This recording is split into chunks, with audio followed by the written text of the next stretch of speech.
What was the most hellish week of your life? You ask what my most hellish week was. Friend, pull up a chair. I don't just have a story, I have a 7-day-long saga of catastrophic misfortune, a symphony of chaos where I was the unwilling conductor. It was a week so cursed that by the end of it, I was convinced I had personally offended every deity from every known religion, including a few from Star Wars. It all started on a perfectly normal Monday. Monday, the email that broke the camel's back. The week began, as most terrible weeks do, with a soul-crushing Monday morning at my corporate accounting job. My main task was to prepare a confidential merger analysis for our CEO, Mr. Henderson, a man whose smile had the warmth of a tax audit. The document was filled with sensitive financial data, potential layoffs, and a few of my own private, snarky annotations in the margins that I thought I had deleted. Comments like, Henderson's new, synergy plan has all the financial stability of a unicycle on a tightrope, were, shall we say, not meant for public consumption. In a moment of caffeine-deprived delusion, I drafted the email. I attached the file. I typed in Henderson's email address. And then, my traitorous muscle memory took over. Instead of just clicking his name, my finger slipped, and I clicked on the group email list right below it, All Staff Global. I hit send. The silence that followed was deafening. I stared at the screen, my blood turning to ice. I had just sent a blueprint for a corporate takedown, complete with my own sarcastic commentary, to over 2,000 employees across 3 continents. My life as I knew it was over. I spent the rest of the day hiding under my desk, fielding panicked instant messages, and drafting about 17 different versions of my resignation letter. Henderson summoned me to his office for 9 a.m. Tuesday. It was a walk of shame to a pre-scheduled execution. Tuesday, the avian apocalypse. I didn't sleep a wink. I knew I needed to face Henderson with some semblance of dignity, so I wore my best, and only, expensive suit. My plan was to take a calming walk in the park across the street before my 9 a.m. meeting, clear my head, and prepare my final words.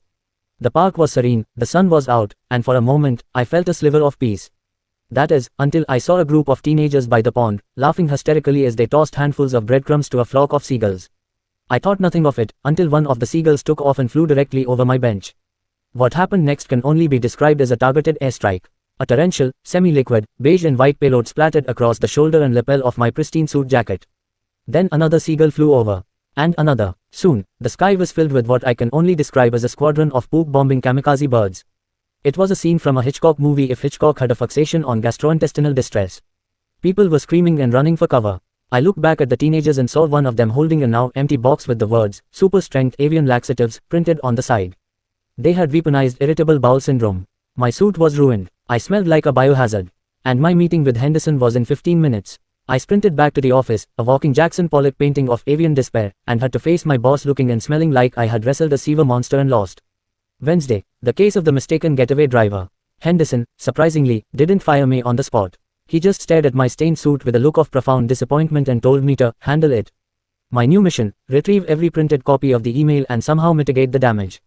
He also put me on unpaid leave until it was resolved. Fantastic. My first stop was the dry cleaners to salvage my suit.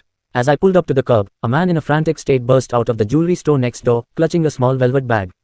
He yanked open my passenger door, threw the bag onto the seat, and screamed, "Drive. Go, go, go." I froze. My brain, already short-circuiting from the week's events, took a moment to process. This man, with his wild eyes and cheap ski mask bunched up on his head, clearly thought I was his getaway driver. "I think you have the wrong car," I stammered, my voice cracking. "Are you Barry?" he yelled, looking panicked. "No, I'm having a really bad week." He stared at me, then at my seagull-stained suit, then back at me. A look of horrified pity crossed his face. "Oh man," he said, his voice dropping. "You really are." He then did the most unexpected thing. He reached into the velvet bag, pulled out a diamond earring, and tossed it on my dashboard. "For your trouble," he said, before grabbing the bag, bolting from my car, and sprinting down an alley. A moment later, police sirens wailed in the distance. I sat there, paralyzed, with a stolen diamond earring on my dashboard and the faint smell of bird crap still lingering in the air. Thursday, the catfish and the grandmother. My grandmother called me in a panic. "I need you to come over right now. It's an emergency. My fiancé has been kidnapped." I blinked. "Grandma, you don't have a fiancé." "Yes, I do," she insisted. "His name is Captain Alex Storm. He's an astronaut working on a secret underwater space station, and the pirates are demanding a ransom of $5,000 in Apple gift cards." My heart sank. My sweet technologically challenged grandmother had been catfished.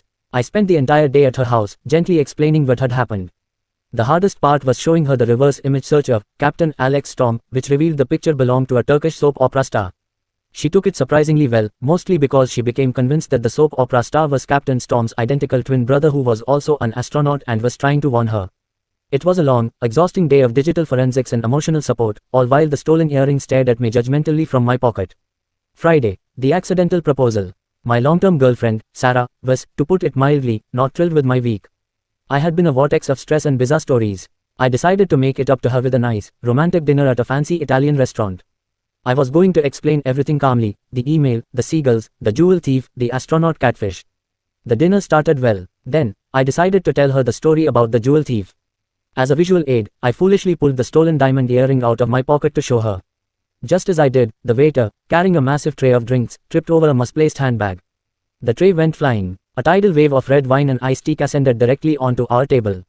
In the ensuing chaos, my hand was jolted, and the diamond earring flew out of my grasp, arcing through the air in a perfect, glittering trajectory, and landed directly in Sarah's glass of champagne.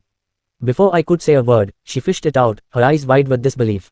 The entire restaurant, having witnessed the commotion, fell silent. They saw a man, a woman, and a diamond ring emerging from a champagne flute.